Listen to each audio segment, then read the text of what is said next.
Nah saudara, hari ini saya ingin menyampaikan apa yang menjadi pesan dari Gembala Pembina atau Gembala Sidang kita, Pak Niko, yang sudah disampaikan juga melalui pastor message di bulan yang lalu. Sebagai gembala dari di bawah GBI Gatus Subroto, kita memang berkewajiban untuk menyampaikan pesan yang didapat oleh Gembala Pembina atau Gembala Sidang kita. Nah, sudah dikatakan dan kita tahu bahwa mulai tanggal 29 September, bulan September sampai 18 September 2020 tahun depan, kalender Ibrani memasuki tahun 5780, ya. Dalam bahasa Ibraninya itu P, ya, tahun P, ya. Jadi P itu 80. Agak mirip sama Chinese ya, P cap ya. Jadi P-nya itu mirip memang kalender Ibrani sama Chinese agak mirip. Jadi tapi ini P-nya P-E-Y, ya. Nah, Saudara, bentuk dari huruf P itu seperti mulut ya, Saudara, seperti bibir ini, seperti mulut. Ya. Jadi arti kata P itu adalah sebuah mulut. Nah, Saudara, ada pesan dari Gembala Sidang kita adalah 7 bagaimana kita menjaga, memakai mulut kita. Tapi saya mau kita mengerti prinsipnya dulu, ya. Kenapa mulut itu begitu penting, ya? Supaya nanti waktu kita tahu prinsipnya, pada waktu kita nanti sampai poin-poinnya, kita akan kembali terus berpusat kepada prinsip itu. Karena apa yang saya sampaikan ini berdasarnya dari prinsip ini, ya. Saudara, kalau saya membiasakan diri waktu saya mau membahas sesuatu, saya akan buka awal kata itu muncul dalam Alkitab itu di ayat berapa. Karena itu pasti ada penjelasannya di situ. Nah, ternyata kata mulut itu dimulai dari Kejadian pasalnya yang keempat, Saudara. Di Kejadian 4, Saudara, Kejadian pasal yang keempat, itu di ayat 11 dan 12 ada firman Tuhan berkata demikian. Maka sekarang terkutuklah engkau, terbuang jauh dari tanah yang mengangakkan mulutnya untuk menerima darah adikmu itu dari tanganmu. Apabila engkau mengusahakan tanah itu, maka tanah itu tidak akan memberikan hasil sepenuhnya lagi kepadamu.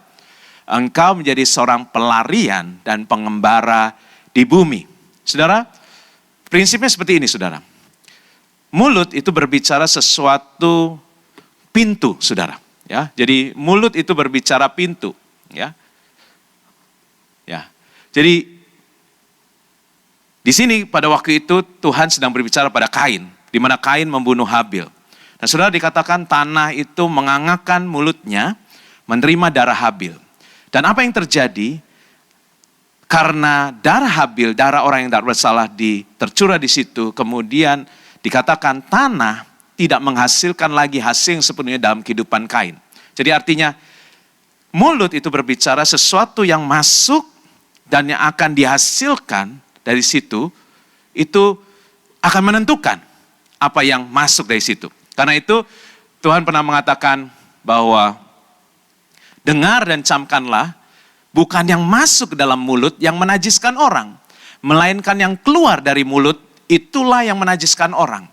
Tapi apa yang keluar dari mulut berasal dari hati dan itulah yang menajiskan orang. Saudara, begini, jadi apa yang masuk dari mulut kita nggak menajiskan kita, tapi yang keluar itu menajiskan kita. Tetapi jangan lupa, makanya ada kata tetapi, apa yang keluar dari mulut berasal dari hati dan itulah yang menghasilkan orang. Nah, hubungannya dengan tanah tadi, jadi waktu sesuatu yang tidak baik masuk dalam kehidupan kita, itu akan mempengaruhi kehidupan kita. Seperti Kain, sampai dia bilang sama Tuhan, Allah berkata, hukuman yang aku terima rasanya terlalu berat dalam hidupku. Ya, karena tanah itu menerima darah adiknya, yang dia bunuh, kemudian tanah itu sudah tidak bisa menghasilkan sesuatu dalam hidupnya. Jadi, saya mau saudara mengerti bahwa segala sesuatu yang masuk, itu akan mempengaruhi yang keluar. Walaupun yang masuk gak menajiskan engkau, tapi karena yang masuk itu memang sesuatu yang gak baik, nanti yang keluar juga sesuatu tidak baik. Itu yang menajiskan engkau. Saudara, sebagai contoh saja, ya sebagai contoh saja supaya kita mungkin lebih mengerti. Pada waktu itu saya punya driver atau supir, saudara, yang membantu saya. Dia sudah kerja sekitar 6 tahun, ya cukup lama ya. Kemudian, cuma dia tuh sebenarnya oke, masih single, tapi dia itu suka tidur, saudara. Ya, jadi kalau dia tidur, di calling sampai sekitar 30 kali, 40 kali miss call, tidak bangun, saudara. Ya, istri saya pernah beberapa kali harus pulang naik taksi, ya, karena nggak bisa ditelepon, jadi akhirnya sampai rumah, mana supirnya? Nggak bisa dihubungi. Kemudian sampai jam 12 malam pun nggak bisa dihubungi, sudah. Saya pikir, wah hilang nih mobilnya, ya kan? Jadi akhirnya saya ambil BPKB, saya sama istri saya langsung, kita ke mall itu, kita urus. Kita mesti lapor mobilnya hilang. Di tengah jalan ketemu, saudara, baru keluar komplek ketemu. Sampai rumah saya tanya, kenapa kamu nggak, ya saya ketiduran pak. Nah sekarang kok bisa pulang? Saya dibangunin satpam. Karena sudah kosong lapangan parkir, tinggal dia seorang diri, sudah. Jadi dibangunin, udah kosong nih. Dan itu terjadi berulang kali. Saya rasa mungkin bapak-bapak, ibu-ibu di sini tahu, karena kadang-kadang kalau kita di lobi gitu ya, kami yang terdahulu selalu jadi terbelakang, saudara. Kami udah nunggu di situ, bye, ya, sampai akhirnya nggak datang, ya. Ya, kemudian Bapak Ibu itu bikin macet karena Bapak Ibu menghormati gembalanya, jadi nggak enak kalau pulang duluan kan. Jadi supirnya suruh muter nungguin supir kita, ya, sampai Maranatha nggak datang. Kemudian pernah juga teman-teman anak-anak muda juga sampai cari pakai mobil, wah cari gitu ya. Waktu itu di City Walk juga kita cari di tempat beribadahnya, di situ nggak ada. Ternyata ada di depan pintu. Lagi tidur ngerungkel, dibangunin aja susah. Bangun, gitu masih nggak bangun juga, saudara. Ya, sampai kayaknya mesti disiram air gitu ya. Tapi yang enggak lah, saudara. Nah, saudara, singkat cerita itu 6 tahun, saudara. Wah, luar biasa ya. Sudah memiliki gembala yang sangat sabar. 6 tahun, men. Karena habis itu dia kerja sama teman saya 3 bulan saja, saudara ya. Ya, karena saya, kok kamu sekarang kerja? Oh ya, ya udah puji Tuhan, nggak apa-apa. Tapi ternyata 3 bulan, 22 kali katanya miss call, sudah out gitu ya. Nah saudara, satu hari kenapa dia bisa keluar? Kenapa bisa dia keluar? Ya satu hari, saya masih ingat di Sensi, karena kebaktian woman, habis selesai woman, ditelepon seperti biasa. Ya nggak diangkat lagi. Tapi saya sudah pegang kunci serep, dan saya pesan, kalau kamu ini tolong karcisnya taruh di mobil. Jadi saya mau akan tinggal, pokoknya nggak ditelepon, nggak bisa, saya bawa kunci, karcisnya di mobil, ya saya tinggal pulang gitu kan. Dan saya pasang GPS sekarang di mobil itu, saya bisa cari mobilnya di mana gitu ya. Saya beli gitu melalui online, jadi saya. Nah, saudara saya cari, dapat saudara. Ternyata ucuk-ucuk dia datang. Nah, tapi sebelumnya waktu saya masih nunggu di lobi itu, saya telepon-telepon kan nggak bisa. Kemudian ada satu teman pelayanan, dia ngomong begini, Pak jangan-jangan dia itu rampok. Jadi kalau malam mungkin dia tuh ngerampok. Jadi nggak pernah tidur gitu. Jadi kali kerja tidur pak. Dalam hati saya ini ngawur juga. 6 tahun udah kerja sama saya masa rampok gitu kan. Jadi buat saya ini perkataan sama sekali tidak ada, maksudnya nggak benar banget gitu kan. Ya udah. Nah saudara, akhirnya saya udah di mobil, akhirnya dia datang, cuk. Oh ya udah, oke. Kenapa lagi gitu? Ya tidur. Sampai saya udah denda loh, 1 menit 1.000. Jadi kalau datang terlambat atau dipanggil telat, 1 menit 1.000, tetap juga nggak bisa gitu. Sampai dia bilang, iya gimana caranya? Ya nggak tahu. Dia tanya sama saya, gimana caranya ya Pak? Ya nggak tahu. Itu handphone aja udah kencang membangunkan yang lain, dianya nggak bangun saudara. Nah, masuk di mobil, kenapa kamu gitu? Dia bilang gitu. Tiba-tiba saya bisa ngomong gini, kamu kalau malam rampok ya? Kamu kerjaannya kalau malam tuh ngerampok ya? Terus saya mikir, kenapa saya ngomong gitu ya? Dan dia bilang, enggak pak gitu ya. Dan gara-gara itu dia tersinggung dan mengundurkan diri saudara. Saya lagi mikir ya, kenapa ya saya ngomong gitu ya? Padahal kan saya tahu itu perkataan yang tidak ada kebenarannya. Tapi hati-hati makanya kadang-kadang sesuatu yang masuk. Karena mungkin hati saya waktu itu lagi jengkel dong. ya kan? Lagi kesel gitu ya. Jadi saking nggak tahu mau marah gimana gitu, akhirnya tadi yang baru denger itu, belum lama katanya rampok itu, saya katakan kamu rampok ya udah pasti enggak gitu kan. Ya kalau rampok kan saya takut dong memperkerjakan dia 6 tahun gitu. Tapi ternyata itu keluar dari mulut saya. Nah dari situ saya renungkan, berarti memang yang menajiskan bukan yang masuk ya sudah nggak apa-apa. Tapi waktu tiba-tiba itu keluar dari mulut saya, kenapa saya ngomongin orang rampok gitu kan? Seperti itu. Jadi ternyata tanah itu atau mulut itu berbicara pintu masuk. Kalau sesuatu yang nggak baik masuk, nanti yang keluar hasilnya tanah itu juga nggak akan baik dalam kehidupan kita. Nah, saudara, dari situ, karena itu saya percaya kalau gembala pembina kita, gembala sidang kita menyampaikan ayat tahun P ini berbicara mulut, dan dia memberikan ayat ini, Tuhan Allah telah memberikan kepadaku lidah seorang murid, supaya dengan perkataan aku dapat memberi semangat baru kepada orang yang letih lesu. Setiap pagi ia mempertajam pendengaranku untuk mendengar seperti seorang murid. Saudara, di sini ada 2 kali kata murid diulang. Saudara, ciri-ciri seorang murid, saya percaya adalah seorang yang akan taat kepada pengajaran gurunya. Jadi murid adalah orang yang mau belajar, saudara. Saya memang lagi dalam studi teologi. Kemudian saya punya teman-teman, classmate, teman sekelas saya itu gembala-gembala. Banyak orang juga yang gembala-gembala. Tapi yang luar biasa, saya rasa mereka juga lebih pintar dari saya. Gembala-gembala yang lebih pengalaman, lebih pintar dari saya. Tapi saya melihat mereka itu begitu mau belajar. Mereka waktu-waktu pelajaran disampaikan, mereka mau belajar, mereka mencatat, mereka mau belajar. Ya, saya percaya itu satu kerendahan hati. Dan saya melihat seorang murid harus punya kerendahan hati. Dia mau diajar, mau belajar, mau taat kepada apa yang diajarkan, saudara. Ya, ini baru ya, jadi saya masih kagok. Karena yang waktu itu ada pendeta minta ini katanya nggak punya, jadi akhirnya dibeliin ini ya. Tapi sebetulnya tadi yang pertama lebih enak di kontrol dari belakang. Sekarang ya udah belajar. Namanya murid ya. Saya juga belajar, saudara ya. Nah, ciri seorang murid adalah taat kepada ajaran gurunya, saudara. Ya.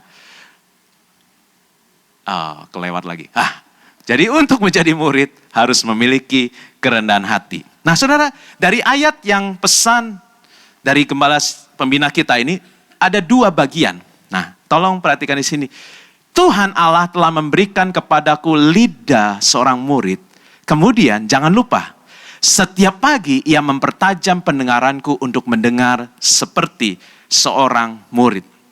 Saudara, kalau di sini kita lihat bahwa ternyata kalau kita mau memiliki lidah seorang murid, kita juga harus punya telinga seorang murid. Karena apa yang kita dengar menentukan apa yang kita ucapkan. Setuju dengan saya? Makanya Tuhan bilang, kalau aku memberikan kepadamu lidah seorang murid, tapi satu paket, aku juga akan mempertajam pendengaranmu setiap pagi untuk mendengar seperti seorang murid. Jadi ini satu paket, gak bisa dipisahkan. Apa yang kita dengar, itu yang akan kita ucapkan. Ya, seperti tadi yang saya ceritakan, saya dengarnya salah, rampok, akhirnya saya ucapkan, walaupun itu gak benar.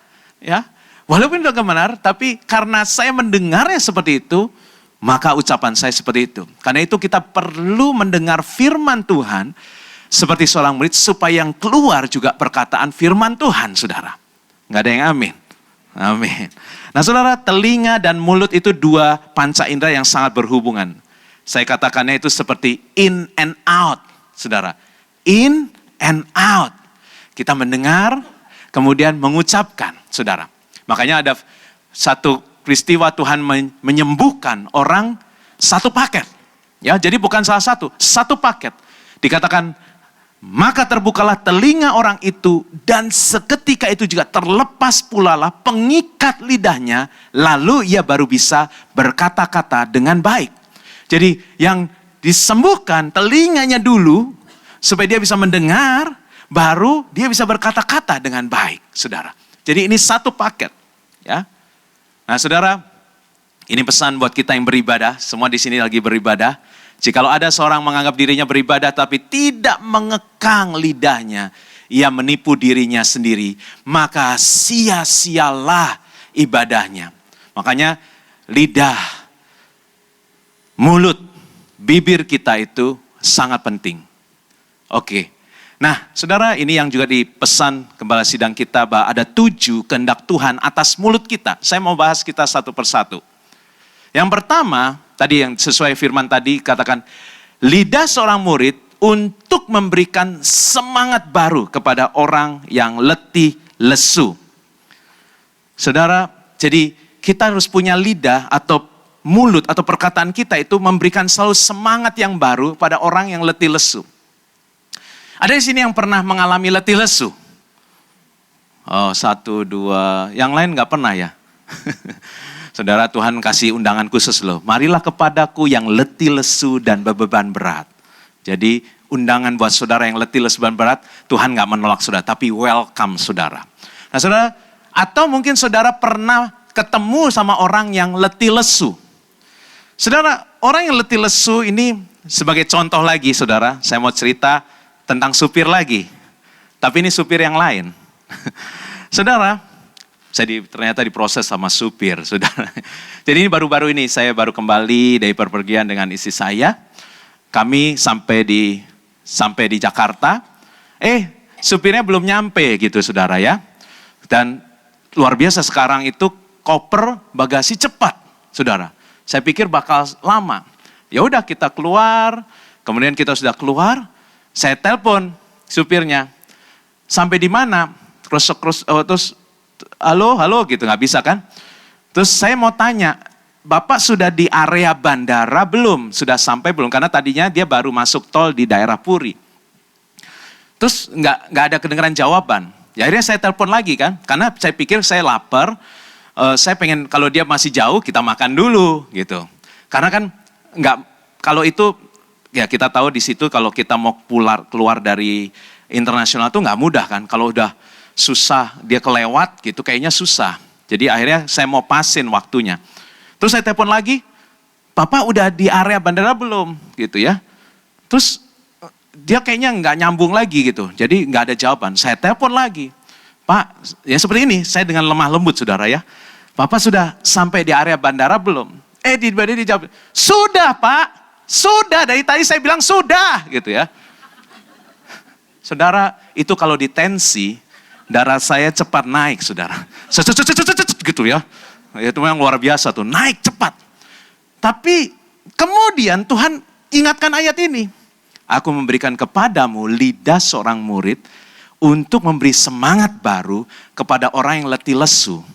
Tuhan bilang, mungkin supirmu lagi letih lesu dan beban berat ya. Jadi saya mikir, waduh. Akhirnya dengan lemah lembut lagi saya bilang, ya makanya saya tanya Pak tadi, karena saya nggak kedengeran ya. Ya jadi ya sudah akhirnya kita nggak jadi makan. Bayangkan orang lapar, dibentak, sudah ya penuh urapan lagi. Sudah naik mobil itu saya pikir dalam hati itu saya mau ngomong ya. Saya mau toel dia, Bapak tadi marah saya itu gitu.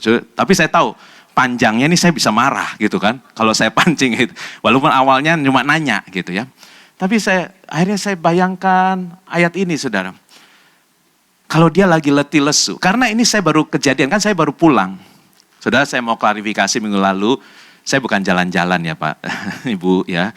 Saya melayani anak saya melayani keluarga saya.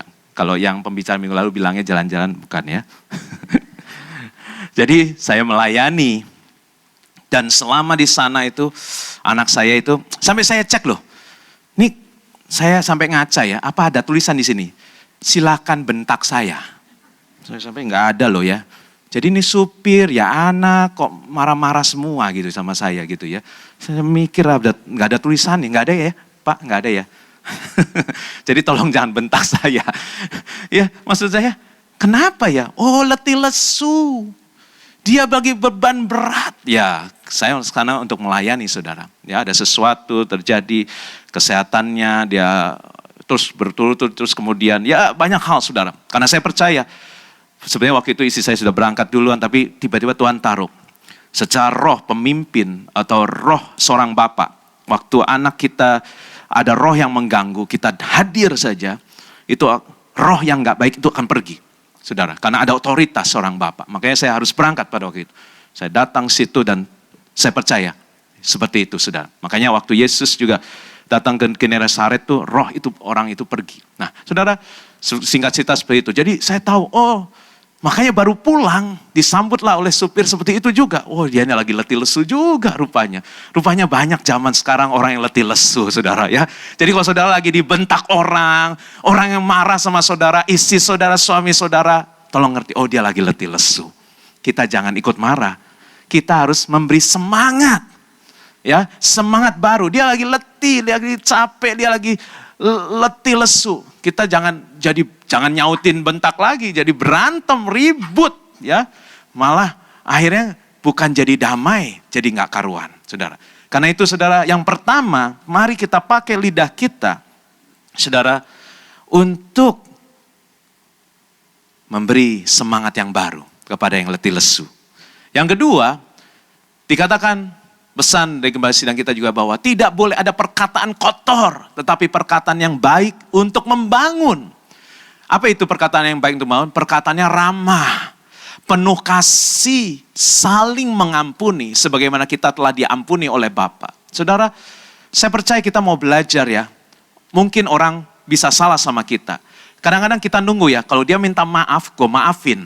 Kalau dia nggak minta maaf, kita nggak maafin. Saudara, firman Tuhan berkata berbeda. Dia katakan, biarlah kita saling bahkan mendahului untuk mengampuni.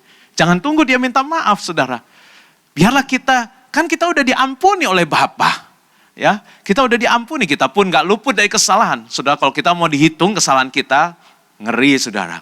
Dalam pikiran, perasaan, ya, dalam perbuatan kita. Tetapi Tuhan sudah mengampuni kita, mari kita juga saling mengampuni, ya. Jadi kalau saudara lagi pengen marah nih, ya, siapa di sini yang pengen marah? Nggak, maksudnya bukan marah, sekarang maksudnya yang suka pengen marah. Nggak ada loh, luar biasa di sini City of Love. Karena gembalanya lemah lembut, semuanya juga lemah lembut, saudara.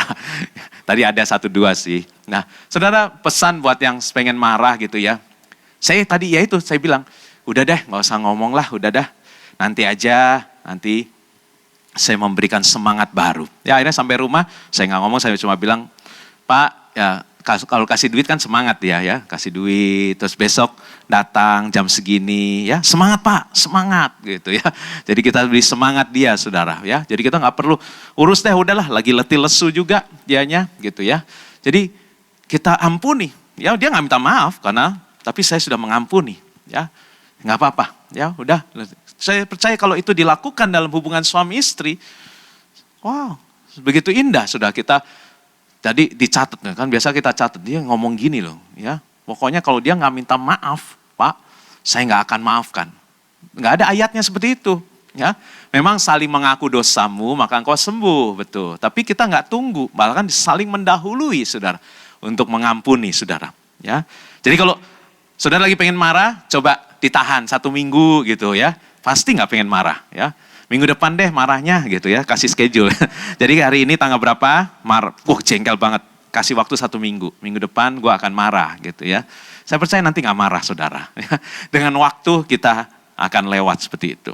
Ya, makanya 1 Petrus 3 ayat 10, siapa yang mau mencintai hidup dan mau melihat hari-hari baik. Loh ini Tuhan bilang loh, hari-hari baik. Kita mau hari kita baik, amin. Ya. Orang Kristen setiap hari itu baik ya. Jadi nggak ada yang pilih-pilih hari kan? Ya. Apa di sini yang masih pilih-pilih hari? Saudara, mau menikah ya, hari Senin juga boleh, murah malahan gedungnya ya. Ya, saudara. Jadi hari-hari baik, ia harus menjaga lidahnya terhadap yang jahat dan bibirnya terhadap ucapan-ucapan yang menipu, saudara. Ya, jadi hati-hati dengan lidah kita dan bibir kita.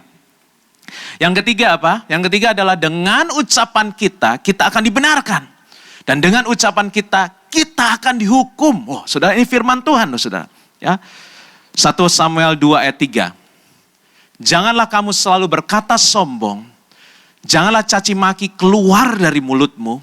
Karena Tuhan itu Allah yang maha tahu dan oleh Dia perbuatan-perbuatan diuji. Saudara, Tuhan tuh tahu apa yang kita ucapkan. Makanya tadi kita baca dasarnya adalah, saudara tahu tanah itu mencatat perbuatan kita loh saudara. Jadi saudara nggak ketahuan nama suami, nggak ketahuan nama istri, nggak ketahuan nama siapapun. Tapi tanah itu terus mencatat perbuatan kita. Bahkan apa yang kita ucapkan itu dicatat oleh tanah saudara. Makanya dikatakan Allah itu maha tahu. Dan oleh Dia perbuatan-perbuatan diuji. Ya, makanya apa yang dilihat, Kain pikir nggak ada yang tahu perbuatan dia membunuh Habil. Tapi darah itu masuk dalam tanah dan tanah itu mencatat perbuatan dari Kain. Makanya dia nggak bisa lagi menghasilkan yang baik dalam kehidupan kita. Saudara, makanya penebusan darah Yesus itu mengalir melalui kayu salib ke tanah. Mencabut segala kutuk, membatalkan segala kutuk. Jadi dibereskan. Supaya Bapak Ibu Saudara tidak lagi hidup dalam kutuk. Ya, waktu saudara bekerja, saudara akan mendapat hasil dari Tuhan. Ya, itu penting sekali. Makanya penebusan juga tanah itu ditebus oleh darah. Ya. Saudara, ada satu hal yang saya mau bicarakan tentang nazar. Saudara ya, nazar. Di Ulangan 23 ayat 23, apa yang keluar dari bibirmu haruslah kau lakukan dengan setia. Sebab dengan sukarela engkau menasarkan kepada Tuhan Allahmu sesuatu yang kau katakan dengan mulutmu sendiri. Saudara, nazar bukan sesuatu yang dilarang oleh Alkitab. Tetapi nazar harus dilakukan dengan setia. Artinya kalau saudara sudah bernazar, saudara harus setia melakukannya. Ya, saya beri contoh dalam kehidupan saya. Waktu saya bayi, mungkin saudara pernah dengar ceritanya, oma atau ibu saya itu bernazar. Jadi waktu itu saya sakit, kemudian kritis lah ya menurut dokter. Terus oma berlutut dan menyerahkan, Tuhan kalau engkau sembuhkan anak ini, aku serahkan untuk melayani Tuhan. Sembuh saudara, ya sembuh. Nah saudara tahu di dalam Alkitab dicatat bahwa seorang istri waktu bernazar bisa dibatalkan oleh suaminya. Bisa dibatalkan oleh suaminya dalam jangka waktu tertentu, ya. Tetapi pada waktu itu, papi saya itu kelihatannya lebih suka saya itu berbisnis, kan, ya. Jadi kelihatannya tuh, ya berarti papi punya kehendak yang lain. Cuma anehnya waktu menjelang dia dipanggil pulang, dipanggil Tuhan, dia itu tiba-tiba panggil saya. Ya, saya waktu itu bekerja di satu perusahaan. Udah. Papi pengen anak papi satu menjadi hamba Tuhan, melayani Tuhan. Oh ya udah, karena papi ngomong gitu, saya langsung menghadap pimpinan saya dalam perusahaan dan mengundurkan diri. Ya, tapi memang harus one man notice, sehingga akhirnya saya diizinkan akhirnya, karena saya bilang ini panggilan Tuhan, diizinkan. Kemudian malam yang saya ketemu dengan papi saya katakan, Pi sudah mengundurkan diri, tapi harus 1 bulan beri waktu. Oh ya puji Tuhan. Ya.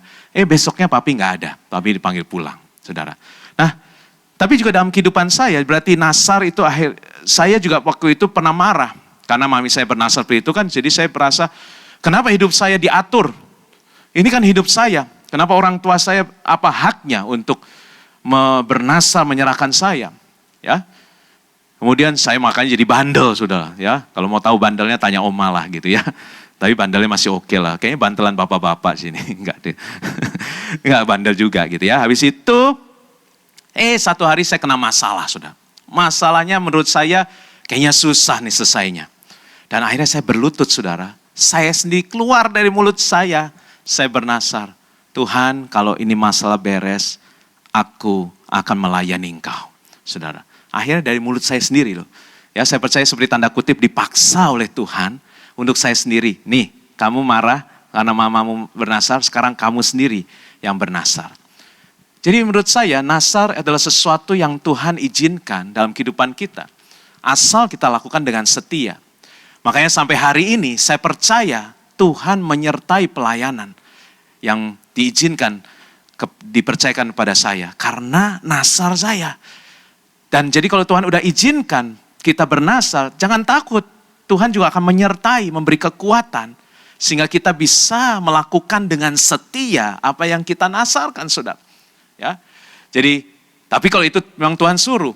Makanya kalau saudara mau bernasar, tanya Tuhan. Ya, tanya Tuhan apakah memang harus bernasar. Tapi kalau saudara memang disuruh Tuhan, jangan takut. Karena nasarmu akan kau lakukan dengan setia dengan pertolongan Tuhan.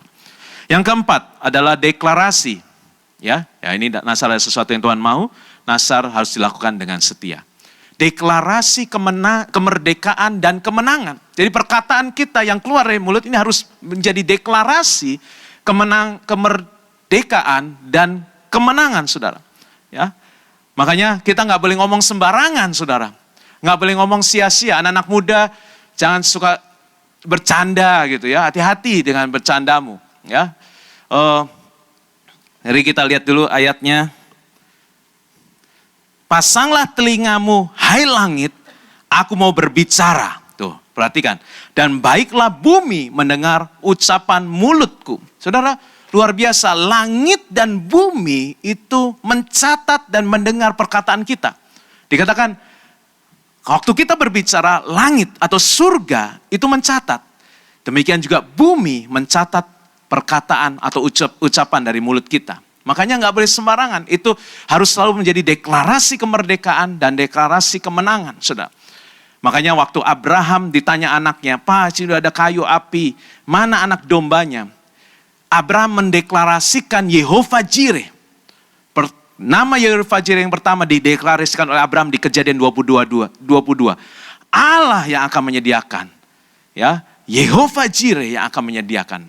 Ada deklarasi kemerdekaan dan kemenangan, saudara. Ya, makanya nggak boleh sembarangan. Saya juga baru ditegur Tuhan. Saya suami istri aja bercanda gitu ya. Jadi kalau lagi ada beban berat tuh saya bilang sama istri saya bercanda berdua. Ini rahasia sih sebetulnya ya. Jadi saya bilang gini, ntar gue mesti ke Pineng lagi gitu ya. Gitu. Jadi maksudnya kalau lagi beban berat tuh Pineng tuh maksudnya pasang ring, sakit jantung gitu loh ya. Pineng bukan jalan-jalan ya maksudnya. Ntar papa mesti ke Pineng lagi gitu ya. Sudah Tuhan tegur langsung, kamu mau ke Pineng? Ya. Saya bilang enggak Tuhan, enggak. Ya check up sih enggak apa-apa lah ya, tapi enggak gitu. Makanya jangan ngomong sembarangan. Saudara kadang-kadang kan pikir bercanda doang gitu ya. Jangan sampai pergi ke Pineng doang, beneran loh ya. Kalau jalan-jalan sih enggak apa-apa. Ya saudara, makanya hati-hati dengan perkataan kita. Saya ditegur Tuhan saudara. Ampun Tuhan, saya enggak mau ke Pineng ya. Kalau untuk urusan pasang ring atau yang lainnya gitu ya. Kecuali kalau kita mau check up kata di sana bagus ya silakan. Ya. Jadi saudara, langit itu mencatat, bumi itu mencatat. Mulut kita berkuasa mengucapkan deklarasi kemerdekaan dan kemenangan. Harusnya kita ucapkan, no, Tuhan yang akan menyediakan.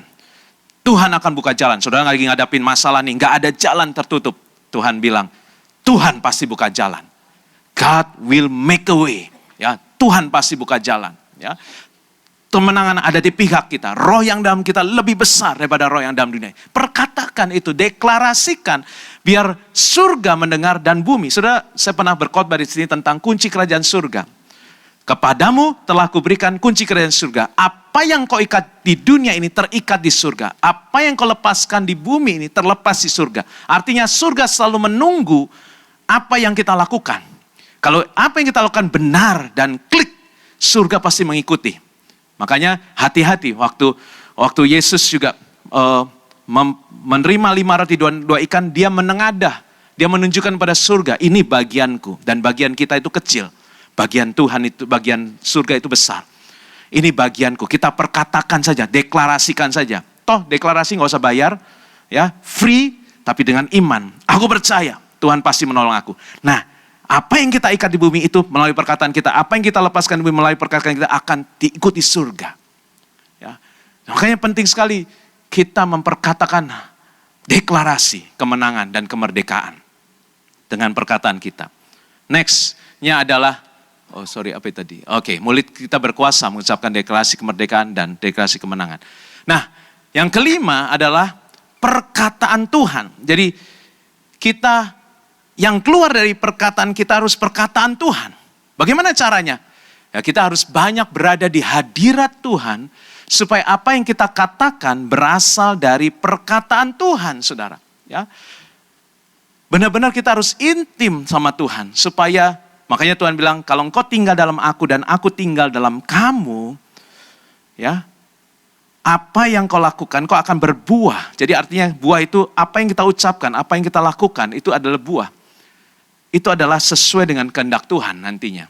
Ya, makanya firman Tuhan ini berkata, dengan lidah kita memuji Tuhan Bapa kita, dengan lidah kita mengutuk manusia yang diciptakan manusia menurut rupa Allah. Dari mulut yang satu keluar berkat dan kutuk. Hai saudara, hal ini saudara-saudara tidak boleh demikian terjadi. Adakah sumber memancarkan air tawar dan air pahit dari mata air yang sama? Enggak boleh, saudara. Kalau kita mau diberkati, kita harus perkatakan berkat. Ya, kecuali saudara mau dikutuki, saudara.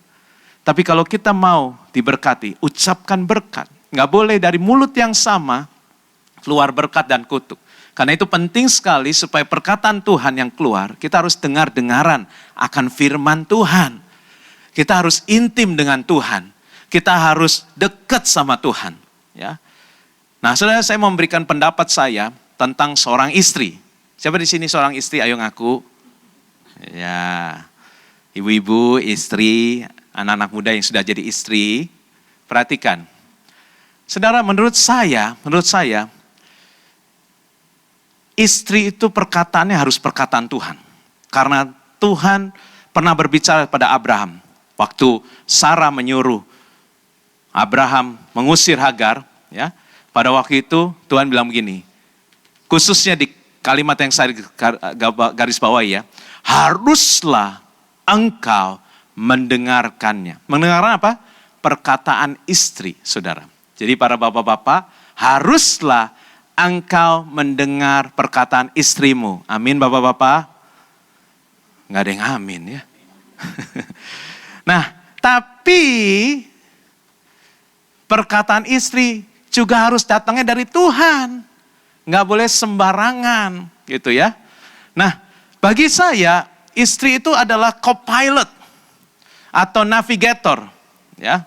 Nah, saya mau ajak kita melihat satu, ya, istri adalah co-pilot atau navigator. Ada satu video tentang driver, pada waktu itu ada sebuah rally. Nah, di sebelahnya adalah co-pilotnya atau navigatornya. Mari kita lihat bagaimana seorang navigator atau co-pilot. Silakan. Oke, Wan. Sip. SS berapa, Mas?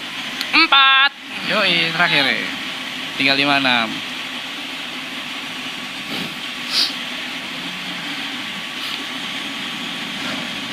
Oke, 10 siap. 5, 4, 3, 2, 1, go! 300 kiri, 4 flat. 100 big jump. Into jump. Into easy jump. Ngawur nyampainya nih. 100 danger kanan 3H. 20 big jump. 70 kiri 3 open. Into big jump. 100 caution kiri 2 long. Kiri 2 long. Into jump. 50 kanan 3. Into easy jump. 70 caution belok kanan. Caution belok kanan. Into jembatan kanan 2 open. Licin banget. 150 kiri U2 sleepy open.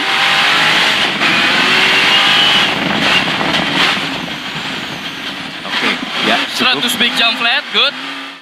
Nah, saudara kita lihat seperti ini ya. Ini driver dibantu navigator. Saudara, navigatornya memberi tuntunan. Ya, sebentar lagi ada jam, berapa ratus meter, kemudian itu. Jadi sangat membantu. Ya. Nah, saya melihat istri seperti itu, navigator dalam kehidupan kita.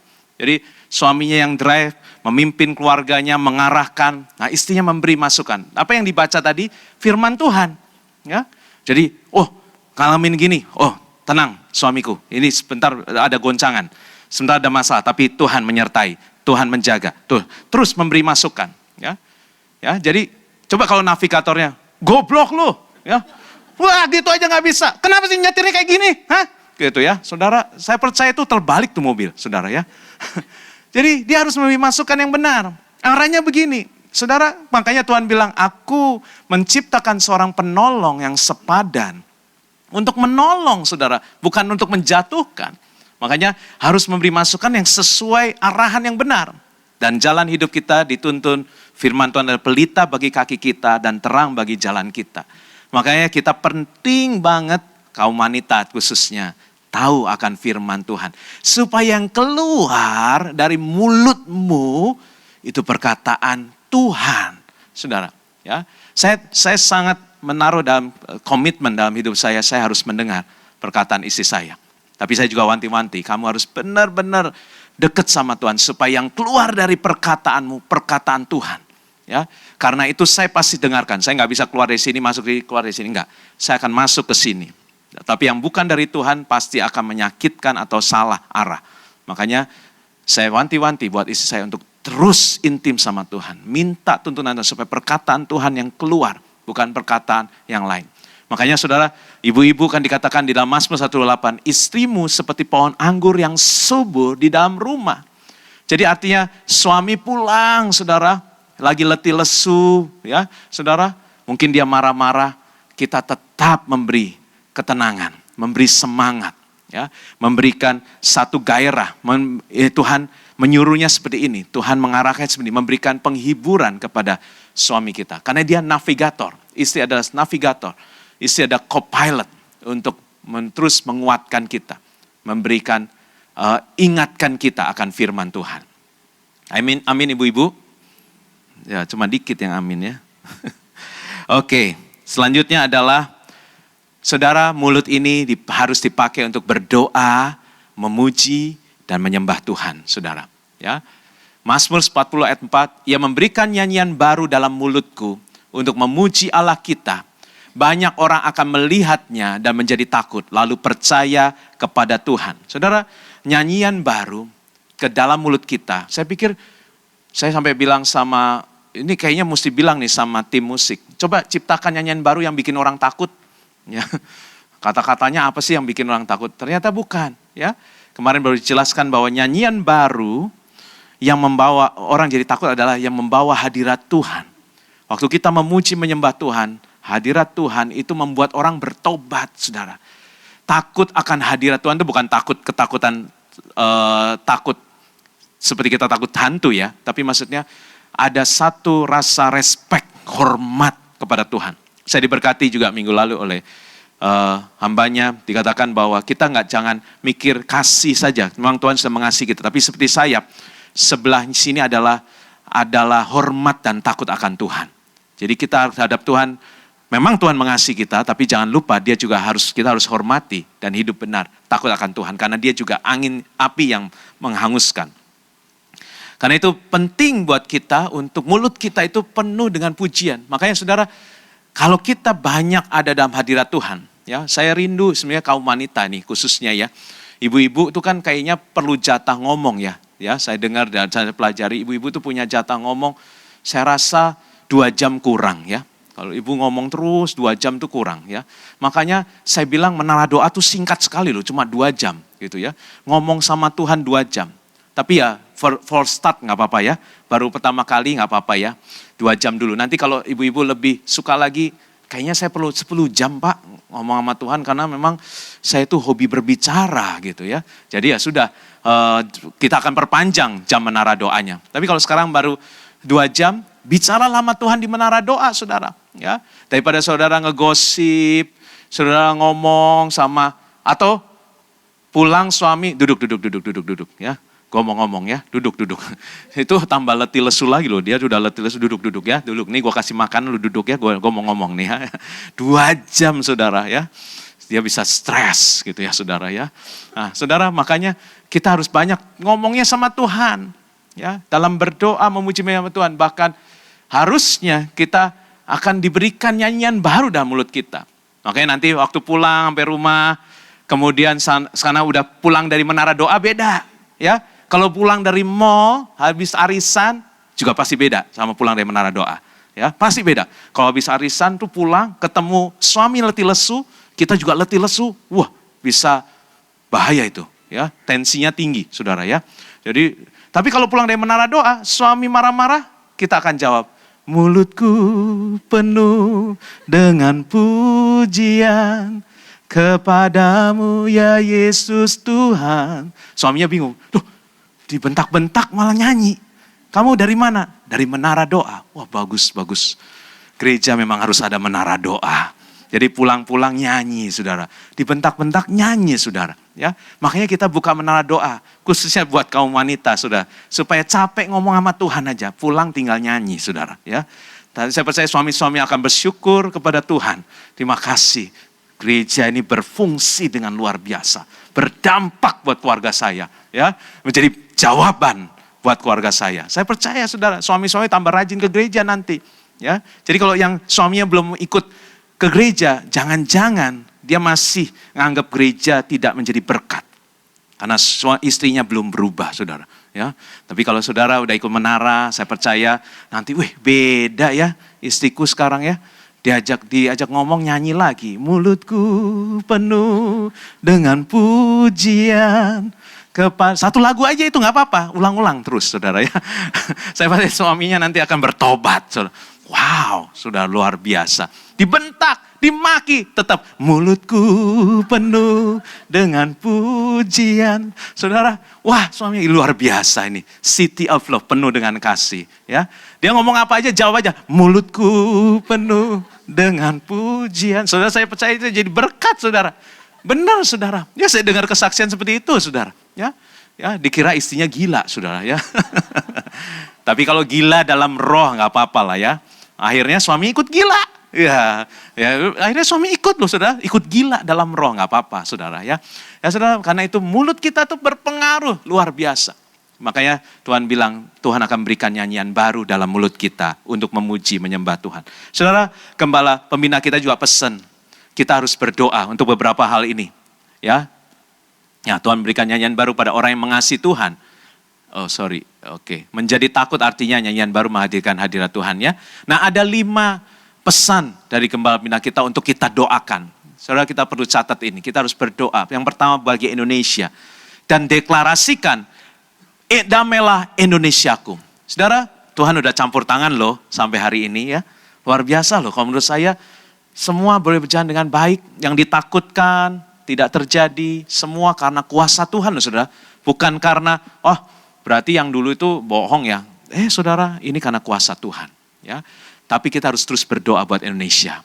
Karena Indonesia ini sedang dibawa Tuhan naik terus di dalam perkenanan Tuhan.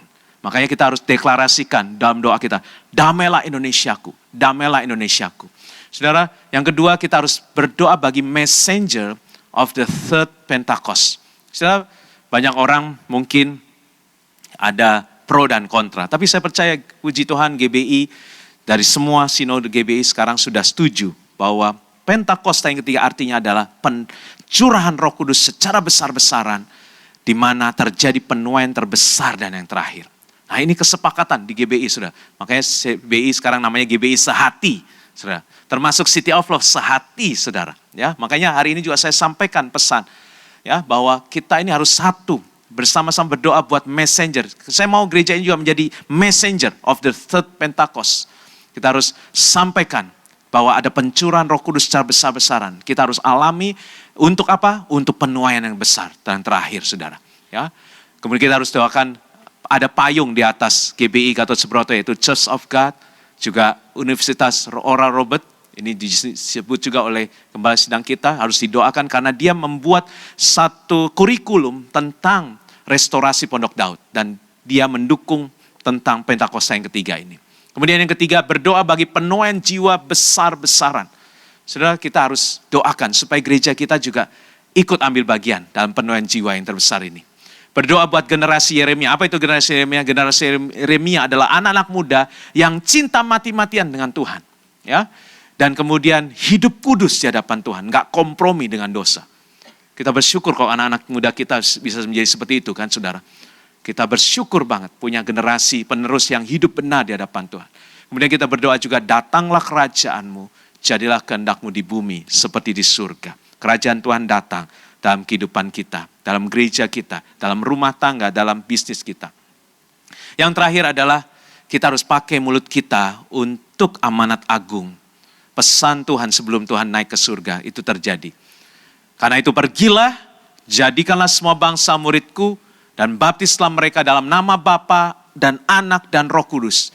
Dan ajarlah mereka melakukan segala sesuatu yang telah kuperintah kepadamu. Dan ketahuilah, aku menyertai kamu senantiasa sampai kepada akhir zaman. Saudara, kita harus bersaksi. Tapi jangan dengan mulut kita jadi batu sandungan, saudara. Ya, jangan sampai kita, apalagi kalau kita pemimpin perusahaan, kita marah, kita maki-maki orang, kita jadi batu sandungan, saudara. Ya, tapi kita harus jadi saksi. Justru orang, mungkin kalau karyawan saudara lagi nggak benar, mungkin dia lagi letih lesu, saudara. Seperti supir saya, saudara. Ya, lagi letih lesu. Coba diberi semangat yang baru, kasih kesempatan. Ya, mungkin dia akan berubah, saudara. Ya, bahkan dia akan melihat, beda loh pemimpin saya. Dia orang gereja, dia melayani. Akhirnya dia tertarik untuk menjadi anak Tuhan, saudara. Karena kita berbeda. Kita bersaksi dan menjadi saksi. Banyak orang hanya bersaksi tapi tidak menjadi saksi dalam hidupnya.